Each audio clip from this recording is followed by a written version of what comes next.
Hello, and welcome to another episode of BrettCasts Movie and TV Talk. On this episode, I'm going to be talking about the latest dinosaur crap fest that is Jurassic World Fallen Kingdom. Your opinion may differ from mine, and you may love this movie, but that's not what I'm going to talk about. Also, there will be spoilers. So this is the 5th movie in the franchise, and I have to say, and have said in previous videos, this needs to be the end of the series, and I wish it was, but it's not. Anyway, went and rented this thing and watched it again, and no, I'm not ever going to buy this movie because it's bad, and this is my second time since I saw it in the theater. Okay, so let's start with the opening. So you have these guys in an underwater ball thing that are going after a tooth from the Indominus Rex, from Jurassic World, the first one. They get it, and as they're leaving, they get eaten by the Mosasaurus, that thing under the water. Yes, they got the tooth to the surface of the water before that, so it's all good.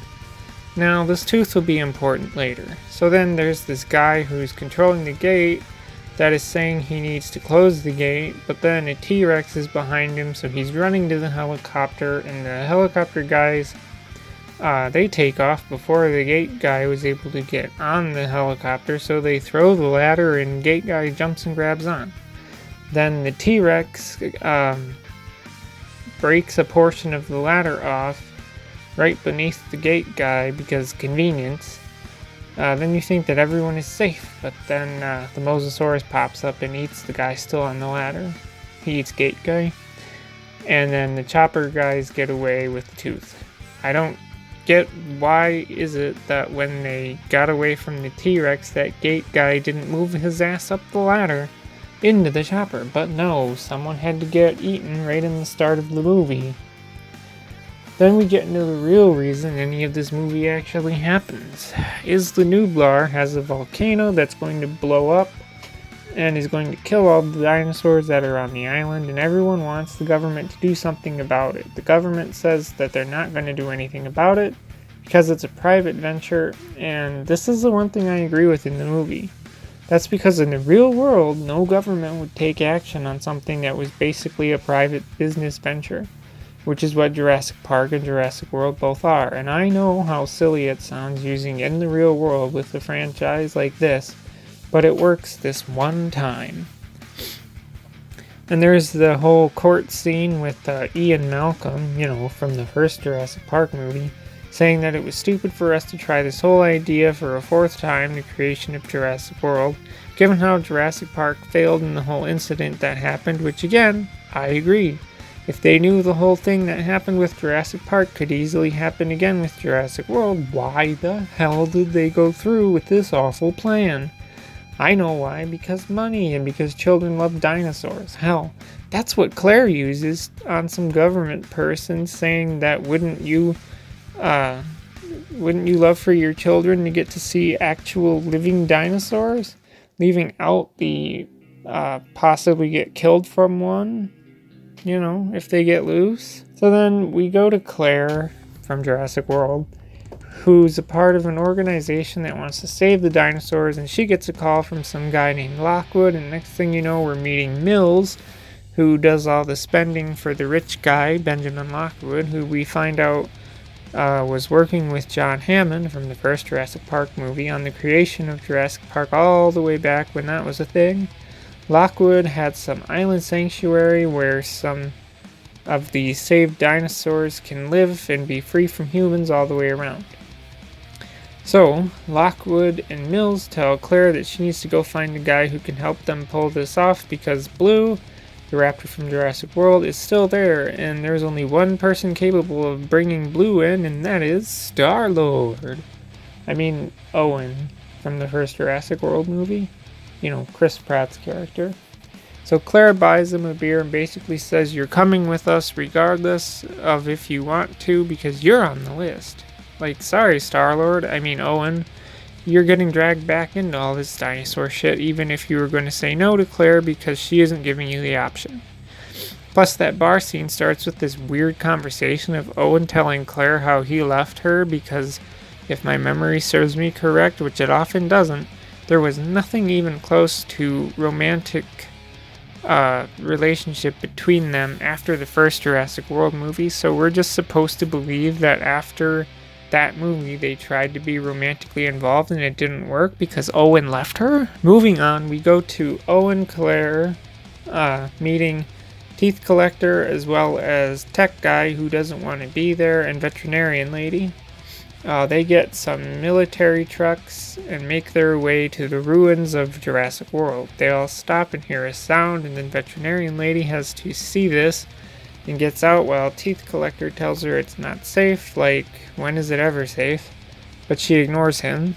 She gets out, so we just get to see one of those long neck plant-eating dinosaurs, because that was the first dinosaur we saw in Jurassic Park movie, and, fan service. Eventually, Star-Lord finds Blue and calms it down, but then Teeth Collector's guy shoots it full of tranquilizers, and Blue flips out and attacks a guy who ends up shooting Blue with actual bullets. And even Teeth Collector is mad at the guy, like Owen is, and Veterinarian Lady sees a gun on the ground, picks it up, and points it at Teeth Collector, saying she's the only one that can save Blue, so if they shoot her, Blue will die. So Teeth Collector and his guys lower their guns, and Veterinarian Lady just drops her gun for some reason. Now, I really don't understand what the point of her threatening Teeth Collector and his guys with the gun was if her plan was to just say that she's the only one that can save Blue. Like, yeah, they know what your purpose is, lady. They were pointing their guns at Owen. So, like, what are you trying to prove other than you're a strong female character? Also, this whole time, Owen is tranked because when they tranked Blue, he wanted to punch Teeth Collector so bad but didn't. So after all that, they take Blue and they leave Owen behind without any explanation for doing so.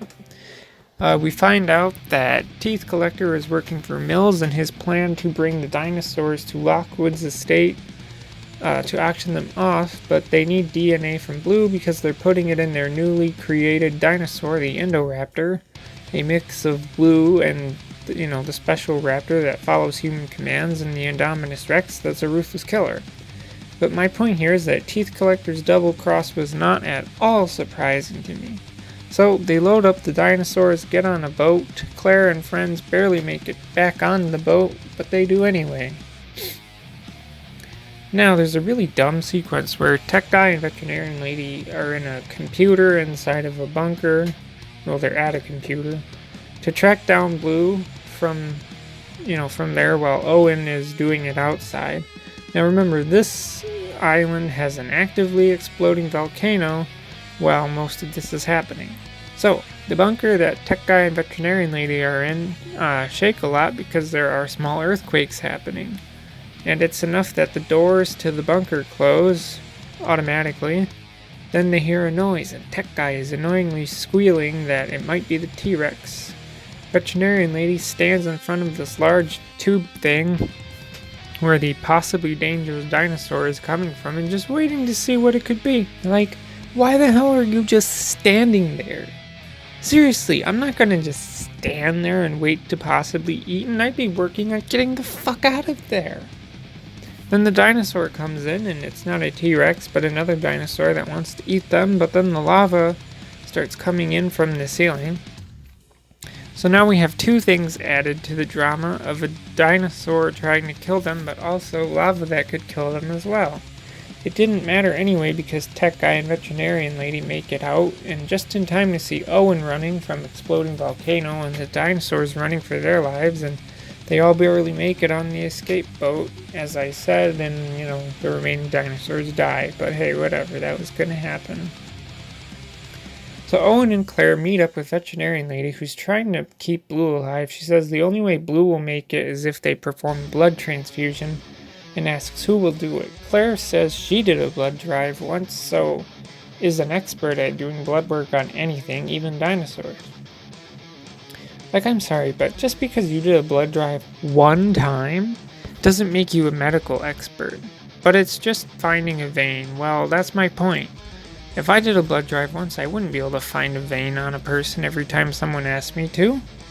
Anyway, of course, the only dinosaur they can use blood from is the T-Rex because you have to make drama somehow. I'm not even kidding. They picked the most dangerous dinosaur for something like taking blood, which involves stabbing it with a large needle.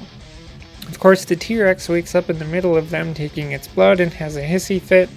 Owen is trapped and literally jumps through the open for seconds jaws of the T-Rex that nearly bites him but doesn't.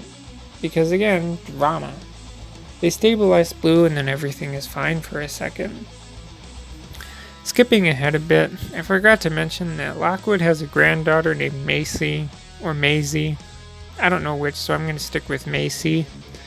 She finds out what Mills is doing and goes to tell Lockwood, but Lockwood pulls out the worst grandparent thing of, it's past your bedtime and we will talk about it in the morning. You know, Lockwood, had you actually let her speak, you may have stayed alive, but oh well, this is adult stuff, right?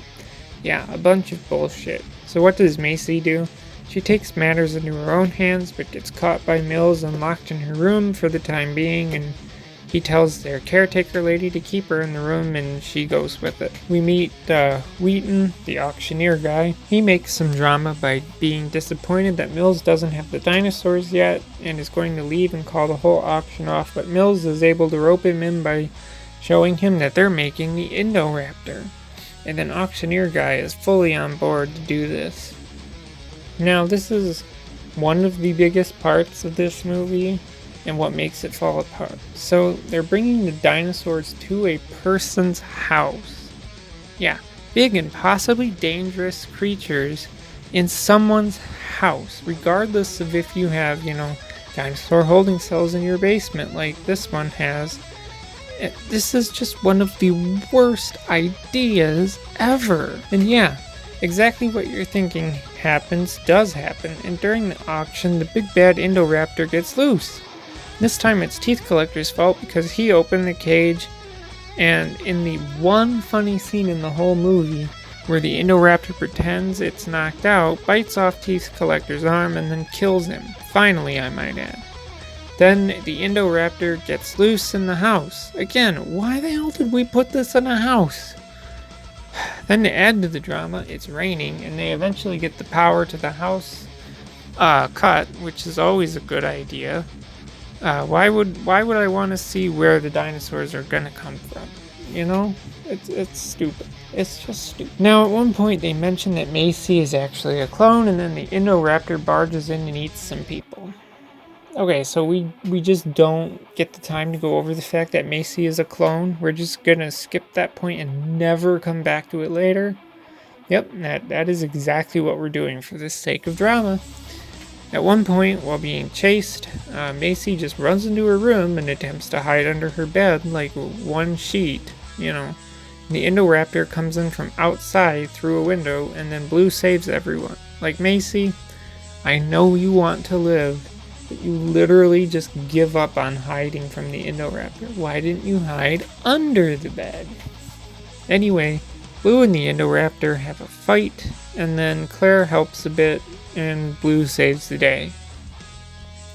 Now, this is the actual worst part of the movie, this whole last part. So all the dinosaurs are trapped with some poisonous gas that could kill them unless someone opens the doors, and Claire and Owen contemplate it, and then Macy just does it because, she's alive and they're alive, and so, they have to be free. Remember, you are in a random house, so if you release all those dinosaurs, you're releasing them into the world. You're not on an island that's isolated from the rest of the world. But they do it anyway, and in the worst ending ever, we just